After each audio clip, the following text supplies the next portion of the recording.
Hello મિત્રો, સ્વાગત છે તમારું અમારી યુટ્યુબ ચેનલની અંદર. મિત્રો, તમે આ ચેનલ સાથે જોડાયેલા ના હો તો અત્યારે તમે આ ચેનલને સબસ્ક્રાઈબ કરી દેજો. આ વિડીયો ગમે તો લાઈક કરજો અને વધુમાં વધુ તમારા મિત્રો સુધી શેર કરજો. મિત્રો, શું વય મર્યાદાની અંદર વધારો થવાનો છે? તો જે પણ ઉમેદવારોની વય મર્યાદાના કારણે આ ભરતીની અંદર રહી જવાના છે તેમના માટે સારા સમાચાર આવી શકે છે કે વય મર્યાદાની અંદર વધારો થઈ શકે તેવો છે. તો શું સમાચાર આવ્યા છે તેની વિશે આપણે માહિતી મેળવીએ. શું લેટેસ્ટ અપડેટ આવી છે? તો ટેટની વય મર્યાદામાં છૂટછાટ આપવા માંગ. ટેટ વિદ્યા સહાયકની ભરતીમાં વય મર્યાદા વધારવા માટે ઉમેદવારોએ શિક્ષણ મંત્રીને રજૂઆત કરી છે. ઉમેદવારોના જણાવ્યા મુજબ ભરતી જાહેર થયા બાદ અત્યાર સુધીમાં ફોર્મ ભરવાની મુદત પણ પૂરી થઈ ચૂકી છે. તો શા માટે વિદ્યા સહાયક ઉમેદવારોએ આ રીતે સરકારને વય મર્યાદા વધારવા માટે કહ્યું છે? તો તેના ઘણા કારણો જવાબદાર છે. તો તેમાંથી આપણે જોઈએ કે શું કારણ જવાબદાર હતું. તો રાજ્ય શિક્ષણ વિભાગની પ્રાથમિક શાળામાં વિદ્યા સહાયકની ભરતીમાં વય મર્યાદામાં છૂટછાટ આપવા અંગે કેટલાક ઉમેદવારોએ શિક્ષણ મંત્રીને લેખિતમાં રજૂઆત કરી છે. ઉમેદવારોની ફરિયાદ એવી છે કે સરકારે ભરતી પ્રક્રિયામાં વિલંબ કર્યો હોવાથી અમારી વય મર્યાદામાં વધારો થઈ ગયો છે.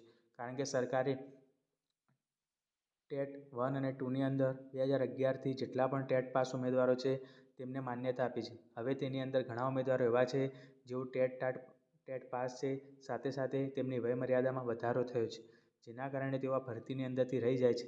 તો આની અગાઉ જીતુભાઈ વાઘાણી દ્વારા, આપણા જે શિક્ષણ મંત્રી હતા પૂર્વ, તેમના દ્વારા 7 સપ્ટેમ્બર 2022ના રોજ જાહેરાત કરાઈ હતી કે વિદ્યા સહાયકની ભરતી 2 તબક્કામાં યોજવામાં આવશે. પરંતુ પ્રથમ તબક્કામાં 2600 જગ્યાઓ ભરવામાં આવી હતી અને બીજા તબક્કામાં 2760 જગ્યા પરની ભરતી પ્રક્રિયા ટેટ 1 અને ટેટ 2ની પરીક્ષા યોજાયા બાદ કરાશે.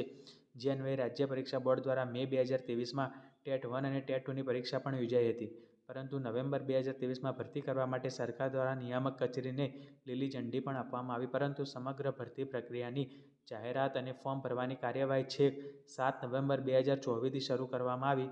જે ઉમેદવારોની વય મર્યાદા વધી છે તેવી ફરિયાદ કરવામાં આવી છે. તેના કારણે ભરતી પ્રક્રિયા 18 મહિના લેટ થઈ છે, જેના પરિણામે ઘણા ઉમેદવારો આ ભરતીની અંદર રહી જવાના ચાન્સ રહેલા છે. તેથી જે પણ ઉમેદવારોની વય મર્યાદામાં છૂટછાટ જોઈતી હતી તે દરેક ઉમેદવારોએ શિક્ષણ મંત્રીને લેખિતમાં રજૂઆત કરી છે. જેના કારણે જો તેમની વય મર્યાદા વધારો કરવામાં આવશે તો તેવા પણ ઉમેદવારોને ફાયદો થવાનો છે. તો આ એક સારા સમાચાર કહી શકાય. જે પણ ઉમેદવારો એકાદ વર્ષ માટે, 1-2 મહિના માટે આ ભરતીની અંદર રહી જતા હોય, જો તેમની વય મર્યાદામાં વધારો કરવામાં આવે છે તો ચોક્કસ તેમને તેનાથી ફાયદો થવાનો છે.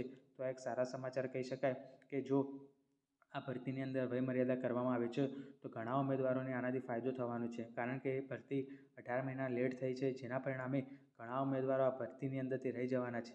પરિણામે જો વય મર્યાદા વધે છે અને ઘણા ઉમેદવારોને આ ભરતીની ચાન્સ મળે છે તો આ એક તેમના માટે સારા સમાચાર કહી શકાય.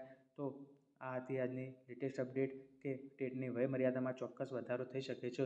તો મિત્રો, આવા જ વિડીયો જોવા માટે તમે અત્યારે જ અમારી ચેનલને લાઈક કરો, શેર કરો અને તમે આ ચેનલ સાથે જોડાયેલા ના હો સબસ્ક્રાઈબ કરી દેજો. જેથી કરીને ટેટ ભરતીને લગતી, ટેટ પરીક્ષાને લગતી, ટેટ મેરિટને લગતી જે પણ અપડેટ હશે તે તમારા સુધી ચોક્કસ પહોંચાડવામાં આવશે. તો મિત્રો, વય મર્યાદામાં ચોક્કસ વધારો થવાની પૂરેપૂરી શક્યતાઓ રહેલી છે. તો દરેક મિત્રોને જે પણ ઉમેદવારોની વય મર્યાદામાં આ ભરતીમાં રહી જવાના છે તે દરેક ઉમેદવારો માટે આ સારા સમાચાર છે. ધન્યવાદ.